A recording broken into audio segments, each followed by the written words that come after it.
Hey y'all, appreciate you joining me again. Today I wanted to get started. I want to start some seeds and starting my capsicum annum season, and that's just genus and species. The annum species is a lot of the normal, the jalapenos, green peppers, serranos, anchos. You'll find a lot of those at the store.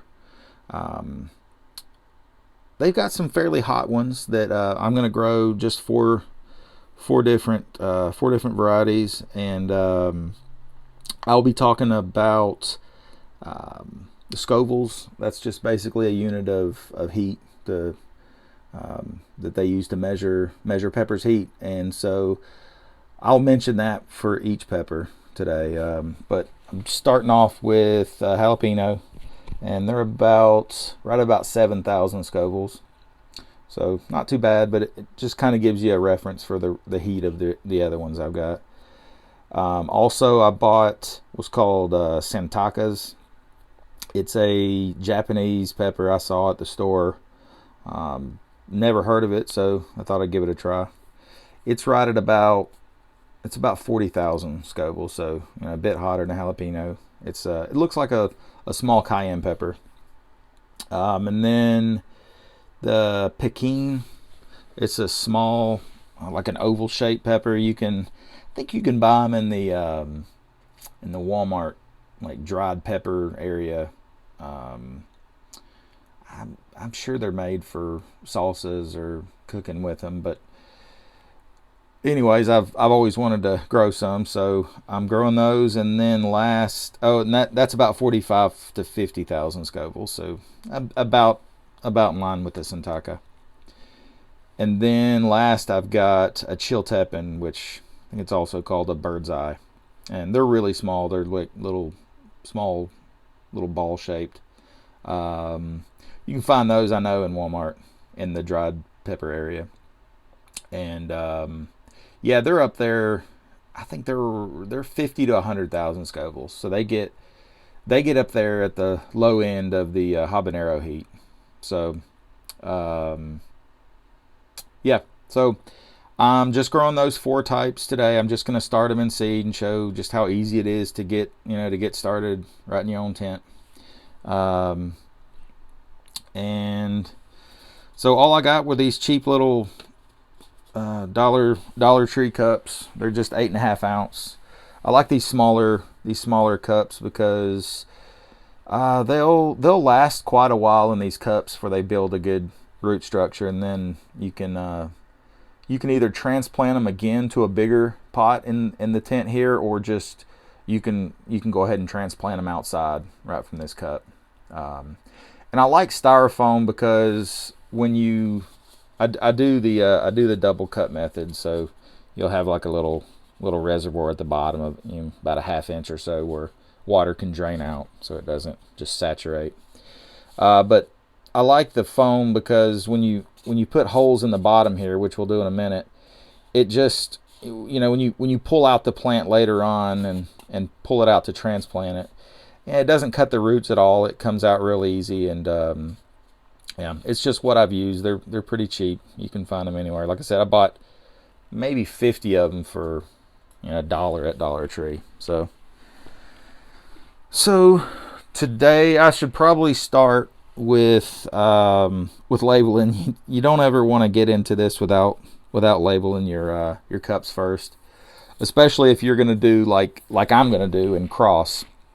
So ultimately, that is the purpose of why I'm growing these. I could definitely buy jalapenos, or you might could find some piquins or bird's eye peppers somewhere at a store. But when you grow your own, I mean, it's nice having just fresh peppers throughout the year. And when you grow in a tent like this, you can grow all year long. Like I said, I'm in Nebraska, and it's nasty out right now. So yeah, I'll start. I like labeling by just using this painter's tape. It sticks really good, and yeah, I find that it sticks really well to the foam. Orange is probably better. It'd probably show up a little better with this black marker, but Let's see.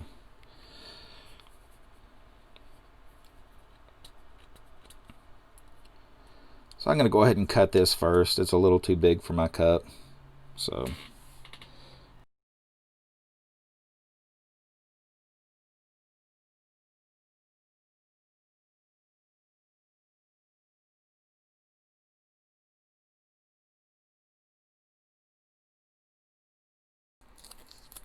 all right. So just a simple little, it's kind of hard to see. Yeah, I think like orange or yellow would be even better. But it's good to put the date on there. I'm growing 2 of the Chiltepins because I'm going to grow one for a friend of mine that wanted one like in March or April, just in his house in a pot. So that's where I'm growing 2 of those. Oh, and these containers here, these are really nice. I got these on Amazon, like about everything else, and pretty cheap. I can't remember how much I paid, but it has these little plastic containers in there that keep all my seed, and each one of these is completely sealed, and I just write on there. I don't keep too many seed. I will keep fresh seed that I grow from the previous year, so my germination rate is usually always pretty high. So yep, but so we'll just get started filling them up now. I just got some simple seed potting mix from let's see, just from a nursery. Just anything will do like this. If you do get some with plant food in it, just remember that, and don't waste your plant food on them if they've already got it in there. But this kind of actually doesn't have any plant food, so I will be adding those little fertilizer balls that I showed last video. So all you do is fill this up. I like to fill up. Oh, actually, before that, let's get these other cups. Since we do a double cut method, I like to just let's see, just punch some holes in it. Don't tear too much off, but 3 or 4 would be good. It allows you to have a little reservoir in the bottom. I don't know if you can see that, but it's about like that. Water will come down and just not let it sit in the bottom of the soil and saturate your roots. So nice to do this. And you can reuse these, over and over. These I happen to just buy, but oh well. May not have to make them this big, but I figure this will work.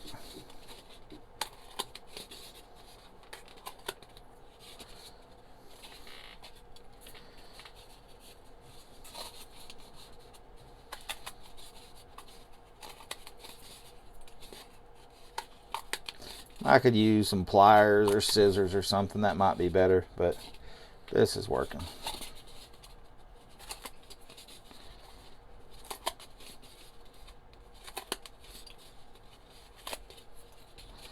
That's it. Alright, let's fill up with dirt. Alright, so I'm looking at this soil, and it looks really dry. Like very, very dry. Let me show you. I don't know if you can really tell that, but sticking. It looks like dust here.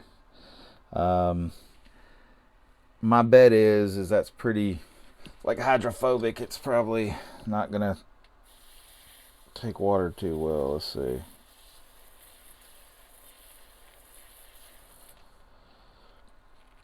Yeah, you see it's just sitting there. That's just sitting there. So that's okay.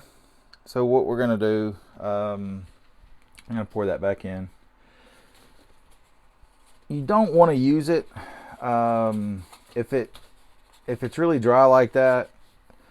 These have wetting agents in them, but it might not.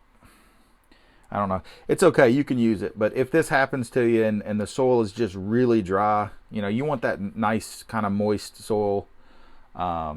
It'll really allow that water to penetrate good. But when it's really dry like that, as you can see, that water will just pool up, and I mean, you may not get, you know, germinated seed. That water sometimes won't even break the surface. It might go down the sides of the cup or something and just go into your little reservoir at the bottom. So all we got to do, I am going to actually go get a little bit of water upstairs, and all we'll do is mix. I would probably say about, I don't know, I don't think it's going to take a whole lot of water, but mix about a half a gallon and just put like a drop of dish soap, just like Dawn dish soap. That'll act as a surfactant. It should allow the water to penetrate the surface, and I'm also obviously going to mix it with water. So let me go get some water, and I'll be right back. All right. So this is a full bag, so I'm not trying to do the whole thing at once. I'm just going to put some of it in this bucket and mix it with some water. And it really shouldn't take much for these cups, but that's probably more than enough for right now. And I've just kind of read about this in the past. I've never had to do it. Last year I had some really good potting soil. So just gonna pour and mix and see what happens. Just put a little bit in there. And again, this has you know, a little drop of dish soap. Oh yeah, it's definitely gonna need a lot more than that. You can see it's a little soapy.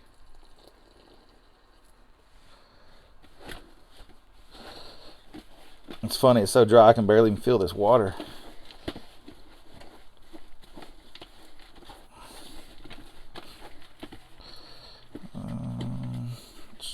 Yeah, now it's looking a little more like potting mix that you'd buy.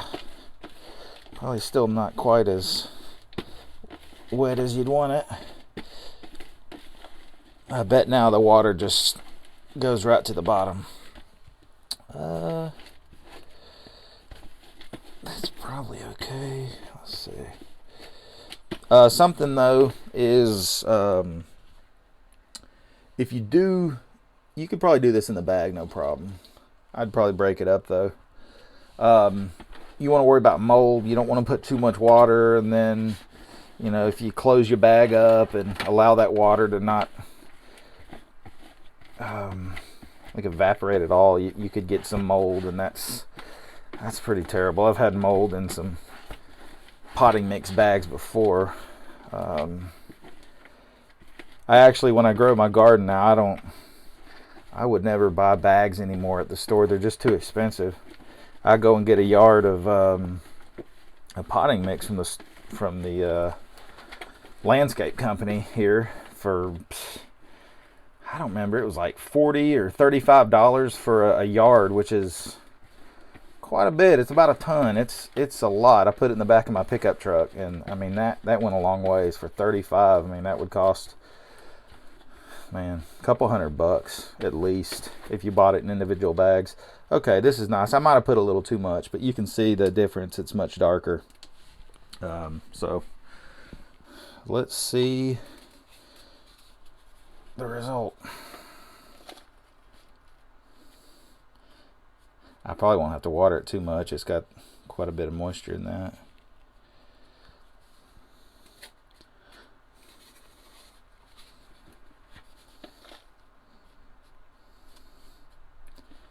Yeah, I'll put a little bit. There's always that reservoir at the bottom.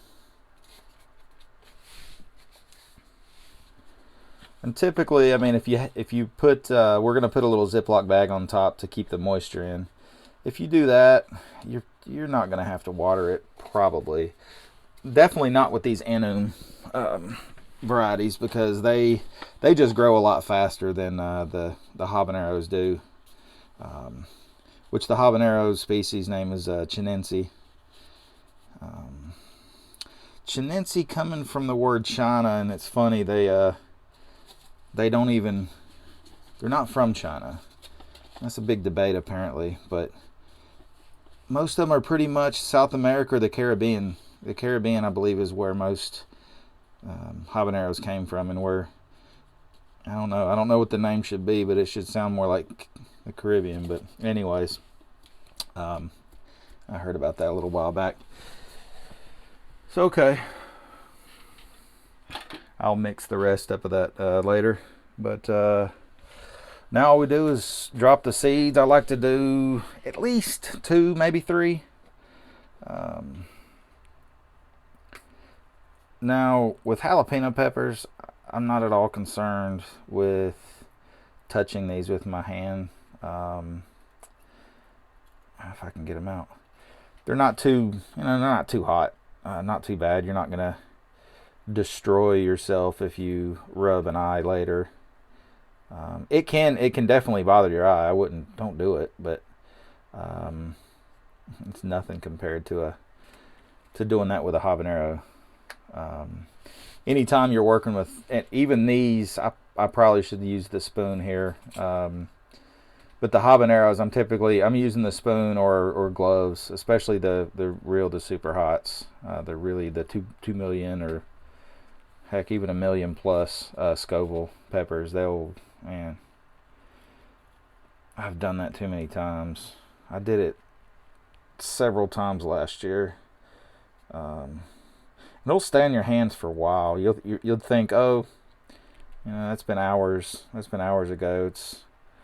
It's not still there, but it is still there. All right, so I made a mistake. I actually put the jalapeno seeds in the Piquin, and the Santaka seeds in the jalapeno cup. So I do it to make an example, so you don't have to do it. All right, so let's do this right now. So notice we got Piquin. I'll just go ahead and do it with the spoon. I'm interested to see if these work too, because I actually bought these at the in Walmart in the dried seed area. I would think it would work. The seeds look nice and healthy and bright yellow. You want to use seeds that, you want to use seeds that are nice and bright and yellow or white, that don't have little black spots in them. Let's see if I can get a close up.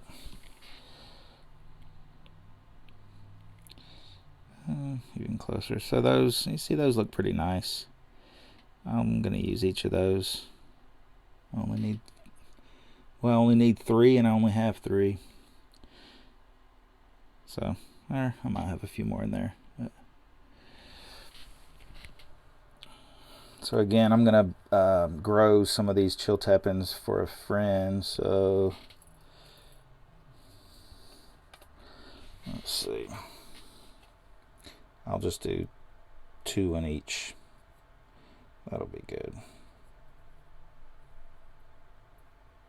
And I'll have a series later on how to harvest your seeds from your pepper and store them for next year. All of my super hots, my habaneros, and my reapers and all those, they let's see, it's got a little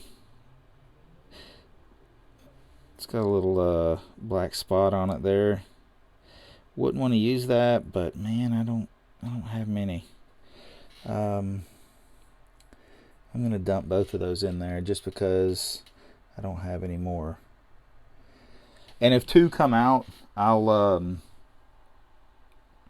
if two sprout, which hopefully I get all these to germinate, I will take some out and probably add them to some hydroponic setups, which I'll have videos of those later. So, man, you don't want to put them about. There I go, touching them again. You want to put them about a 1/2 inch down. That's fine. This soil is so nice and and loose. You could probably put it in an inch down, but I think a half inch is about what most recommendations would be for peppers. So just shove them down under a little bit. Typically, your jalapeno is going to grow really well, fruit really well. They're a pretty hardy plant. They can survive really high heat, and I think even fairly low temperatures. They're just a really tough plant that's obviously have been bred for a long time.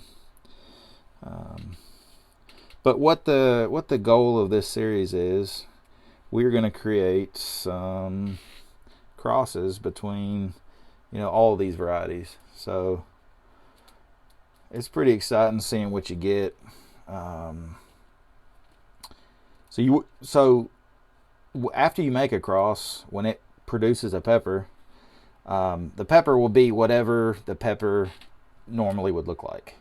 It's the seed that becomes a hybrid. So if you cross, we're going to cross a jalapeno and a Piquin, and we make the cross on the jalapeno plant, if the cross takes and the fruit does grow, the jalapeno grows, it's going to look exactly like a normal jalapeno. But that seed will be an F1, the first generation of your hybrid. And so when you plant that, that's when it's gonna segregate. It's gonna, you're gonna see that's the generation where you're gonna see the most differences.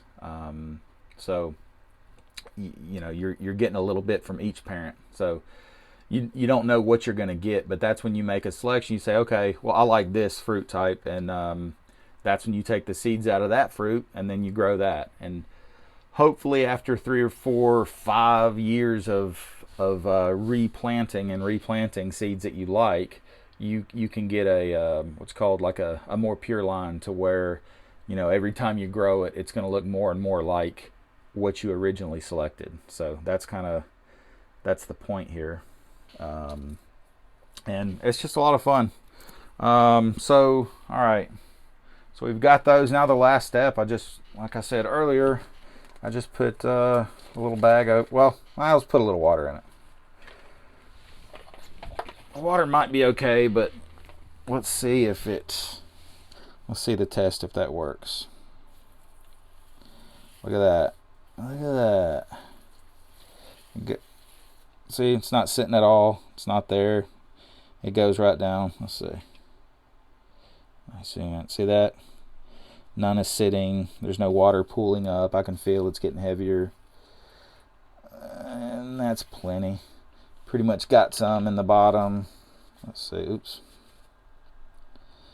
It'll get there. It's really absorbing well. Get a little bit more. Okay. That'll be good. I can definitely feel that water added. Let me get off this zoom here.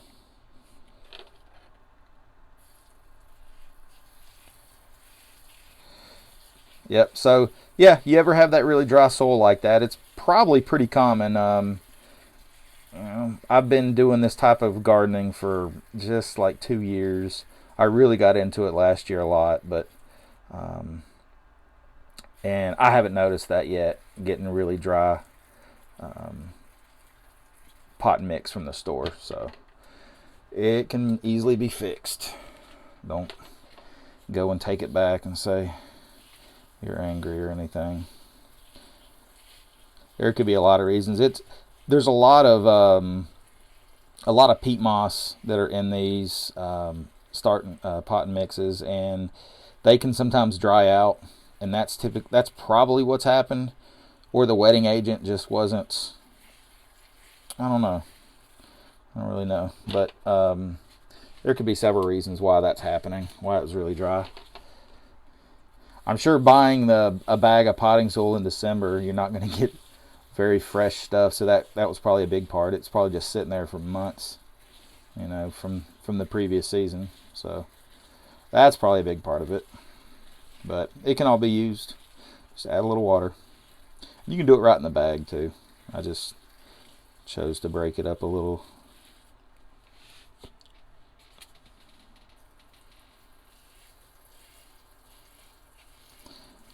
Yeah, you can see it's going to be really nice and moist in here for a good week. I won't have to water this again for sure. And especially that a little more. Especially that's with that Ziploc bag over the top. It kind of makes it a greenhouse. You know, it keeps that water from escaping. You'll see water beating up in the top of these bags after a day or two. Especially if you have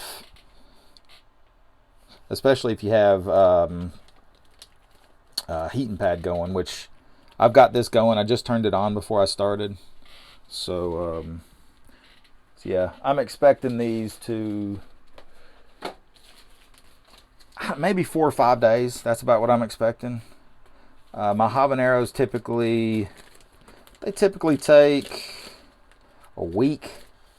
Some of the slow ones could take. I've had 2 weeks.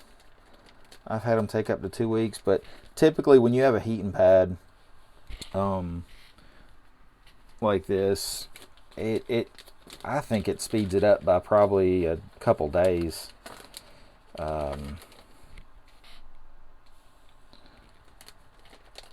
But we'll see. I'm going to do an experiment on that, and we will test that out.